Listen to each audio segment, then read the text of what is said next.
morning, everyone. My name is Melanie Borsari. I am with Yale University, and we are going to be talking about sustaining administrator expertise amongst transitions within a university. So thank you all for coming this morning. Here's my contact information, just a little bit about me, a little bit of my background. I've been with the university for about 11 and a half years across different departments and roles in my tenure there. Currently, I'm in the Department of Faculty Administrative Services, or OFAS. We like to use lots of acronyms at Yale. As some of my colleagues here know, you need a whole glossary for our acronyms. And I've been in this role for about 10 months. It's a newer role to me. It's in a central office that rolls up to the provost's office, so we're under the provost's purview. And I took over for somebody who had been at the university for a couple of decades. So this is really kind of a critical and speaks, close to my heart with just the sustaining and the continuity across transitions within a university. And this is Johanna, who's our CSM. Yeah. So I am the CSM, Client Success Manager. We also like acronyms at Interfolio and Elsevier. So I also work with Melanie on a regular basis, of course. I'm sure that a lot of you in here have CSMs. If you don't know who your CSM is, find your AM, that's Account Manager, and they can help you find somebody to connect you with. I've been with Interfolio Elsevier for about 2 years now, and so I've been working with Melanie for about a year when she rolled into the project. Okay, so just a little bit about Yale University at a glance. We do work with under a decentralized model. So as I mentioned, OFAS, or the Office for Faculty Administrative Services, which is where I sit, we support hundreds of administrators across the university, rolling up to the provost's office. Although the schools report to the provost's office, they have school-specific governance, policies, and procedures, and the departments within the arts and sciences are governed by their own central office as well, their centralized dean's office. These school and department-specific governance and policies kind of inform the way we support the schools and the department across the university. So within our 13 professional schools, we have the School of Medicine, which is also centrally governed. Part of where I came from was the School of Medicine, and that's where I was familiarized with Interfolio. So we use Interfolio in 2 modules, the RPT and Faculty Search. When I'm speaking today, I'll speak mostly to the Faculty Search side of things, but what we speak to can go across all modules. So being on this side of campus is a little different than when I started on the School of Medicine campus. So we govern and support the university centrally. The professional schools and FAS departments process about 100 ladder faculty positions yearly. There are about 40 departments in the Faculty of Arts and Sciences, as I mentioned, 13 professional schools, with a faculty headcount of about 5,700. Again, we support administrators across the university, hundreds of administrators across all of the units and departments. The modules, like I said, we use Faculty Search and RPT. We have about 37, almost 3,800 users in Faculty Search, and for our RPT user count, about 3,500 users. So we're going to talk a little fun facts here. Yale and Interfolio have been partners since 2001. Yes, we are hitting our silver anniversary, so if you brought gifts, you can leave them in the back. But 25 years is a long time, right? And I think that even though in 2001 we had some things we'll never forget, there were some things that we may not remember. For instance, the iPod was released and it could keep 1,000 songs on it. I mean, come on. Wikipedia was introduced. Microsoft finally decided to get in the gaming world and introduce the Xbox. We had the Enron scandal, which, everybody was really shocked about. Harry Potter and Lord of the Rings were the big movies. Look at that little guy. Isn't he so cute? He's so grown up now. The Atkins diet was the really cool thing. Now we have Zepbound and Wegovy and everything else, but it was Atkins back then. The average internet user spent 83 minutes a day online. Who still spends only 83 minutes a day online? Yeah, pretty much nobody. I don't even think infants spend that last amount of time online. Brittany and Justin were in love. They're so cute. And emojis were only 2 years old. What? We can't live our lives without emojis then. But all of those things are things that were easy to forget. So when you're in a partnership for 25 years and you have a consistent group of people running your systems for 25 years, it's really easy to forget where you started and what you were doing and why you're still doing it.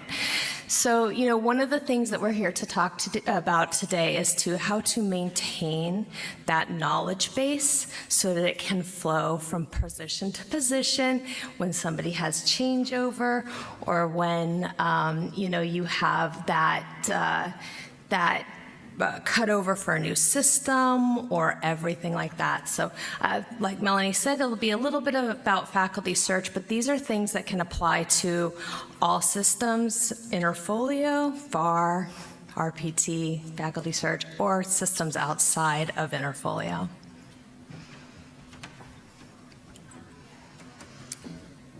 So why does sustaining administrator expertise matter? I'm sure a lot of you can chime in on some of the items you can think of that come to your head right away. So as we know, managing faculty searches at higher institutions, higher education institutions are deeply impactful, high risk, and a high impact to the university. So sustaining that administrator expertise helps to reduce the loss of that system knowledge, decreasing risk, and increasing inefficiencies. Maintaining training not only on the systems, but also the policies and procedures is essential so that when there is turnover, you have no operational gaps. It also, especially for our university, it prevents downstream impacts on integrated systems. So you can't only think of, things in one, one lane. You've got to think of all of those different pieces that it impacts. It also streamlines the onboarding process for the successor. And again, just as another reminder, it's not so much about talking just about one module. This is about making sure that you continue your processes and you document them. And once you've documented them, making sure you update them. I think one thing that people struggle to do then is to, you have your documentation, you think you're done and it's a done deal, and it's not. You change your process, you also should change your documentation. And that's true of all the faculty-facing notes that you have or documents that you have, but it's also your internal-facing ones too. I think sometimes it's very easy to forget that. So how do we get ahead? So if at all possible, we always try to proactively plan before somebody resigns or retires. That's not always the case. Cross-train administrators, perform ongoing review cycles. You should be doing this regardless. Reassess the existing workflows and coordinate cleanup. So Some of these things, when I transitioned in, you have a new fresh set of eyes. Whenever there's a transition, things can shift and change. You're looking at things from a different angle.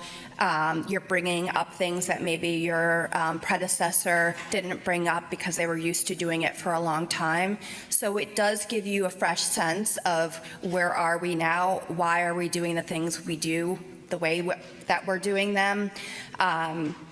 So some of the things that we've done, aside from kind of reassessing where we are now and why we're there, having the conversations with your leadership about kind of where our current climate is, the things that we are doing now, what can we make more efficient. Whenever those transitions happen, it's always a great time to reassess those things. So cross-training administrators, for us, we try to hold monthly trainings and enable access to the resources to multiple staff members. We make it available and let them know where it is so that they can access it. Keep, providing reminders, whether it's emails, in our monthly trainings, ad hoc meetings or trainings specific to certain processes, or, if we have certain issues or challenges come up, we'll do a training specific to that. We'll also do trainings specific to certain times of the year when there's certain pieces of a process that are going to be used more so, or you dive into that a little bit more. When we do have new staff in the departments, there's a lot of movement at Yale, which is great because people can learn different things.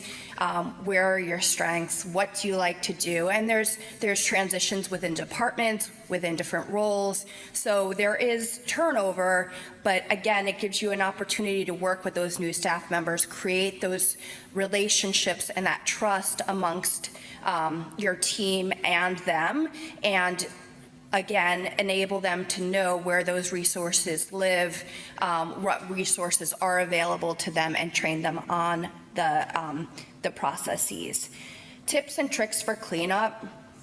So we have a checklist. It's a yearly checklist by month that we have, and we keep that updated for different processes, different workflows, different things that we want to check, maintain, and make sure that we're looking at them. We also have different user cleanups throughout different times of the year. A couple times a year, we'll dive into user cleanup, and I'll get into that a little bit more.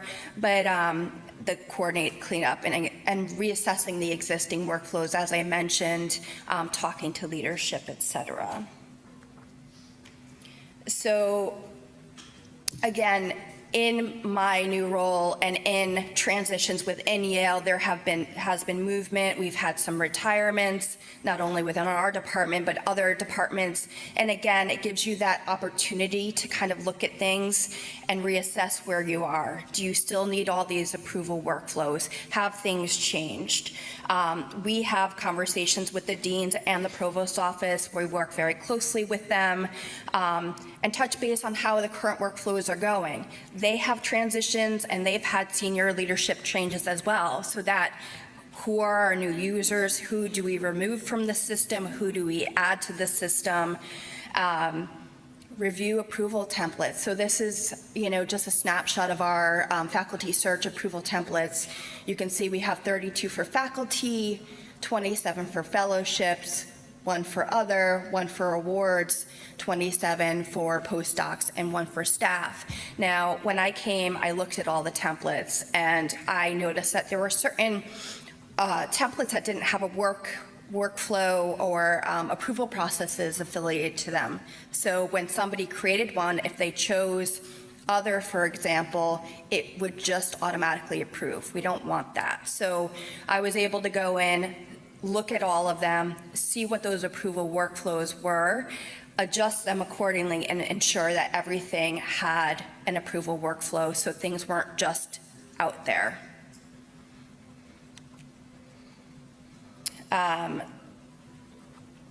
Another thing that we did is the administration. So review position and applicant statuses. Are there any that can be removed? Are there any that need updating? Again, that's really important for us for the downstream impacts, things that you just want to think about on a continual basis. Prior to using Interfolio, we had a super manual process of sending advertisements across multiple central offices for approval. I'm sure people can empathize with that at the point where, you know, if you are a faculty search user, prior to your faculty search time and implementation, you were probably doing something similar. We literally had a Word document and would send it across for different approvals, get those approvals, then advertise, and then how do you capture your candidates, right? So it's come a long way from where we were. So statuses, your position statuses, your applicant statuses, what are they? Are they still relevant? Do you need to adjust your disposition codes? So for us, the disposition codes are also really important because it helps us to keep in compliance with the Department of Labor. We're, you know, a federally funded university, so there's compliance, there's checks and balances, and we need to leverage the software in our benefit so that we stay compliant and we are really able to track not only where the positions stand, but also where the applicants stand in the search process. So you want to think about your process. Do you know your processes, and how well do you know them? What modules do you use? Again, Melanie's speaking to her faculty search experience, but of course this would apply to all of the processes that you use in your office. Have you reviewed them in the past year and a half, 2 years? If not, it may be worth taking a look because things change, as we all know, and we've heard a lot this week. Things change really fast. Are there any compliant with government or institutional standards that you need to address? Is there maybe a change? I know that, you know, a lot of people in here understand there's been a lot of changes at the federal and state level. What do you need to do to comply with those, and do your processes reflect that? If you have collective bargaining units in your school, do you have to make sure that you're adhering to the standards that they need you to adhere to? And then, of course, using those forms, it's not just about the workflows, it's about the inputs of the workflows as well. Are your forms up to date? Do they have all the information that you need? I know that we have a lot of excitement from the workshop day about some updated forms coming, and committee forms for RPT. So, you know, that will be another reason to review your current forms and what you're doing in your workflows within RPT. And again, the documents and instructions, are they up to date? And how do you use them? Making sure that, you know, you don't have something out there that's still stating a 2024 requirement when it's 2026.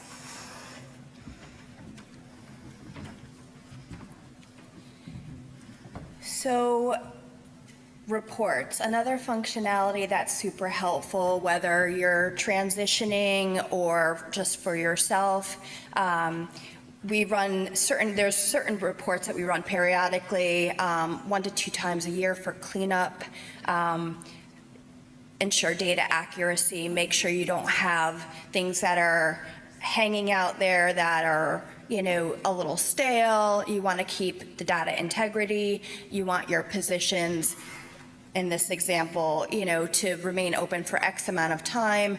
So one of the things that I would do is the position report, is it open and does it have a closed status? So its status is closed, but the position actually isn't closed. Again, for us, this is impacts downstream, has downstream impacts as well, because our searches or our positions in Interfolio feed into an academic position site that we use that's public facing. So you want to really, again, think about how things impact your processes down the line and how to best keep things clean and running smoothly. When you run your reports, if you're starting to see things that are not in alignment, I think that, that's a great starting point to say, hey, where is it going wrong? If you were in the session earlier today with Florida Gulf Coast, they ran reports in FAR and they started to see some, things that were not matching up and what was going on there. It gives you a real opportunity to say, hey, let's try to change this and level set that. If you have other modules, there are certainly reporting features in those modules, and again, we can help you with your account manager, your CSMs. We can help you find out how to run those reports as well.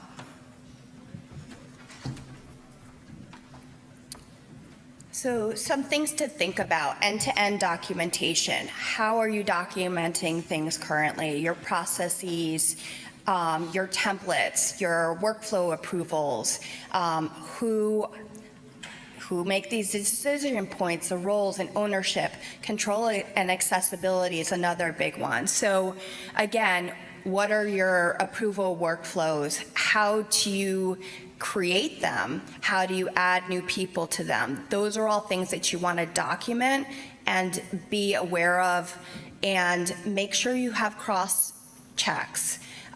Because accessibility and control, you want to make sure that the right people have the right access and the right permissions across your modules.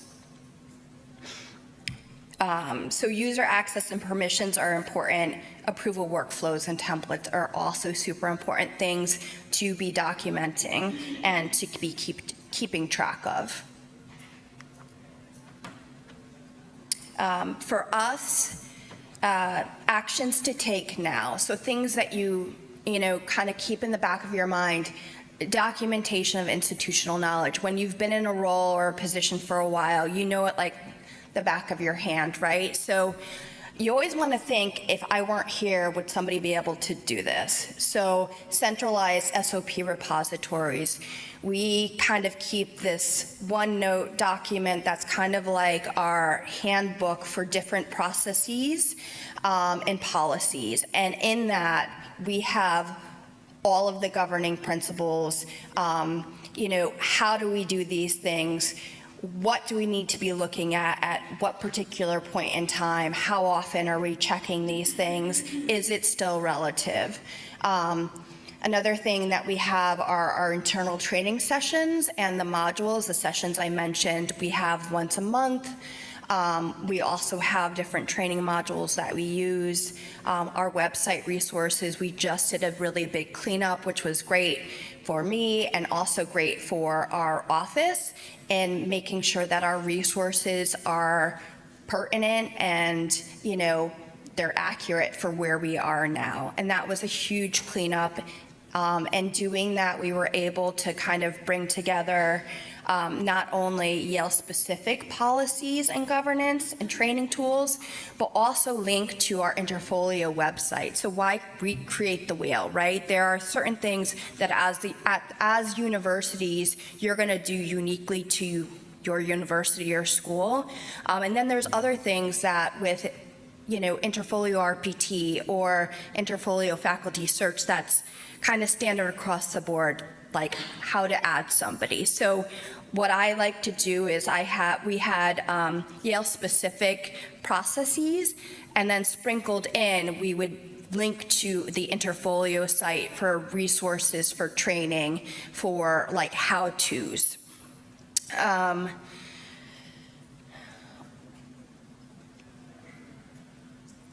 And yeah, anything that you have to add to that? Sorry. Yeah, and again, using your CSM and your AM as a resource, especially when you're deciding to reevaluate workflows, regardless of which module you use, is a great way to kind of get a fresh eye, make sure you're hitting that best practices, making sure you're incorporating any new enhancements or features that we've released. So one of the things that Melanie and I did really well together was partner to help review those steps and say, hey, if she thought thought this was maybe something that needed to have a little extra loving, I would go ahead and jump on a call with her, and we would talk about what that looked like and maybe how to tweak it or how to meet a need that wasn't being met.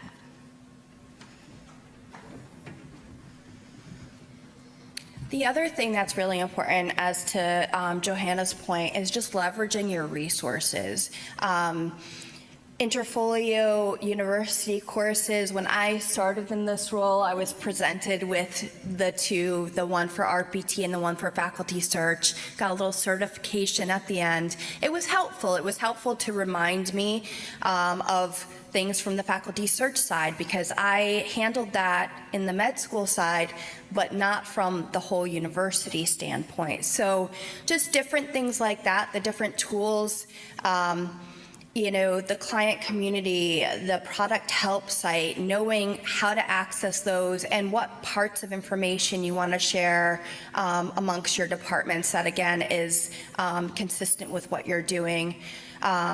Obviously maintaining a relationship with your CSM, bookmark and utilize those Interfolio product help websites, and create your user network. That's so important, whether it's, collaborating across schools and universities like we are here. We all get to kind of meet new people and see how different universities are doing things, but also within your school, across the schools, across the departments, create that trust, build those relationships. It helps so much when you're implementing new things or getting buy-in, or how do you guys do it from your angle?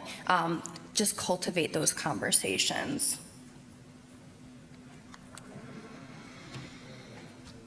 So what made this sustainable? Continuity in a decentralized model. CSM has been super helpful, and I'm going to let Johanna speak to this one.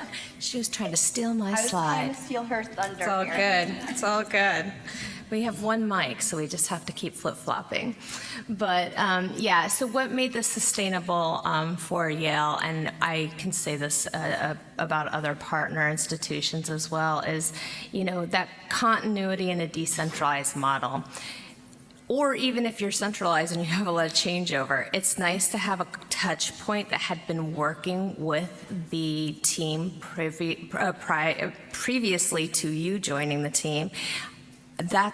We're the bridge. We're the ones that can take it from the people who used it before. We know kind of how you used it, and then help you connect with that and say, okay, this is how it was done. Especially helpful if you have an unexpected turnover, right? You can't always plan for everything, Sometimes people just leave and you don't have a lot of heads up on that. So if you have the opportunity to plan, that's great, but if you don't, Interfolio provides those supports with those assigned CSMs and account managers to help you through it. Repeatable change management. Of course, a structured advisory cadence is so helpful.